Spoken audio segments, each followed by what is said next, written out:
ನಮಸ್ಕಾರ. ಪುಸ್ತಕದ ಮನೆಗೆ ಸ್ವಾಗತ. ಶಿಕ್ಷಣ ಅನ್ನುವಂಥದ್ದು ಮನುಷ್ಯನ ಜೀವನದ ಒಂದು ಅವಿಭಾಜ್ಯ ಅಂಗ ಅಂತ ಹೇಳಿದರೆ ಖಂಡಿತವಾಗ್ಲೂ ಕೂಡ ತಪ್ಪಾಗೋದಿಲ್ಲ. ನಮ್ಮ ಸಂವಿಧಾನದ ಒಂದಡಿಯಲ್ಲಿ ಶಿಕ್ಷಣಕ್ಕೆ ಅದರದ್ದೇ ಆಗಿರುವಂತಹ ಒಂದು ಪ್ರಾಮುಖ್ಯತೆಯನ್ನು ನೀಡಲಾಗಿದೆ. ಅದೇ ಥರ ನಮ್ಮ ನಡುವೆಯೇ ಇರುವಂತಹ ಒಬ್ಬ ಸಾಮಾನ್ಯವಾದಂತಹ ವ್ಯಕ್ತಿ, ಅವರು ಶಿಕ್ಷಣಕ್ಕೆ ತನ್ನದೇ ಆದ ರೀತಿಯಲ್ಲಿ ಕೊಡುಗೆಯನ್ನು ಕೊಟ್ಟು ಇವತ್ತು ಪದ್ಮಶ್ರೀ ಪುರಸ್ಕೃತರಾಗಿದ್ದಾರೆ. ಅವರ ಕುರಿತಾಗಿ ಇವತ್ತು ನಿಮ್ಮೊಂದಿಗೆ ಮಾಹಿತಿಯನ್ನು ಹಂಚಿಕೊಳ್ತಾ ಇದ್ದೇನೆ. ಇವತ್ತು ನಾನು ನಿಮ್ಮೊಂದಿಗೆ ಮಾಹಿತಿಯನ್ನು ಹಂಚಿಕೊಳ್ಳಲಿಕ್ಕೆ ಹೊರಟಿರುವಂತಹ ಆ ವಿಶೇಷವಾಗಿರುವಂತಹ ವ್ಯಕ್ತಿ ಹರೇಕಳ ಹಾಜಬ್ಬನವರು.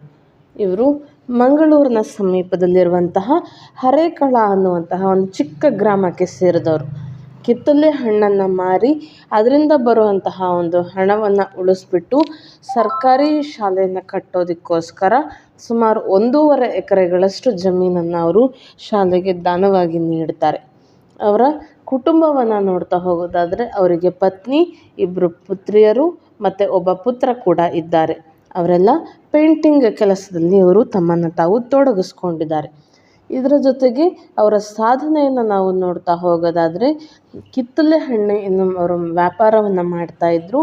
ಅದರಿಂದ ಬಂದಂತಹ ಒಂದು ಕಡಿಮೆ ಹಣದಲ್ಲಿಯೇ ಹಣವನ್ನು ಉಳಿಸಿ ಸಾಕಷ್ಟು ವರ್ಷದಿಂದ ಮಂಗಳೂರಿನ ಸಮೀಪ ಇರುವಂತಹ ಪೊಸಪಡ್ಪು ಎನ್ನುವಂತಹ ಒಂದು ಚಿಕ್ಕ ಹಳ್ಳಿಯಲ್ಲಿ ಶಾಲೆಯನ್ನು ಕಟ್ಟೋದಕ್ಕೋಸ್ಕರ ಅವರು ಒಂದು ಜಾಗದ ಸಹಾಯವನ್ನು ಮಾಡ್ತಾ ಹೋಗ್ತಾರೆ. ಇಷ್ಟೆಲ್ಲ ಸಾಧನೆಯನ್ನು ಮಾಡಿದಂತಹ ಹರೇಕಳ ಹಾಜಬ್ಬನವರಿಗೆ ಕೆಲವೊಂದಷ್ಟು ಪ್ರಶಸ್ತಿಗಳು ಕೂಡ ಬಂದಿದ್ದಾವೆ. ಆ ಪ್ರಶಸ್ತಿಗಳು ಅಂತ ಹೇಳಿದರೆ ರಾಜ್ಯೋತ್ಸವ ಪ್ರಶಸ್ತಿ 2004ನೇ ಇಸ್ವಿನಲ್ಲಿ ಕನ್ನಡಪ್ರಭ ಪತ್ರಿಕೆಯ ವತಿಯಿಂದ ಇವರಿಗೆ ವರ್ಷದ ವ್ಯಕ್ತಿ ಅನ್ನುವಂತಹ ಒಂದು ಪ್ರಶಸ್ತಿಯನ್ನು ಕೂಡ ಕೊಟ್ಟಿದ್ದಾರೆ. ಅದರ ಜೊತೆಯಲ್ಲಿ CNN-IBN ಅವರಿಂದ ಕೂಡ ಇವರಿಗೆ ಪ್ರಶಸ್ತಿಯನ್ನು ನೀಡಲಾಗಿದೆ.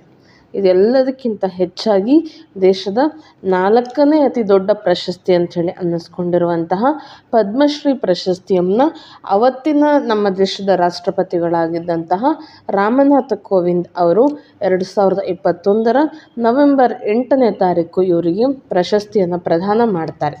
ಇದಿಷ್ಟು ಹರೇಕಳ ಹಾಜಬ್ಬನವರ ಕುರಿತಾಗಿ ಒಂದಷ್ಟು ಸಂಕ್ಷಿಪ್ತವಾದ ಮಾಹಿತಿ. ಮುಂದಿನ ವಿಡಿಯೋದಲ್ಲಿ ಇನ್ನೊಂದು ಮಾಹಿತಿಯೊಂದಿಗೆ ನಿಮ್ಮ ಮುಂದೆ ಬರ್ತೇನೆ. ಅಲ್ಲಿವರೆಗೆ ನಮ್ಮ ವಿಡಿಯೋಗಳನ್ನು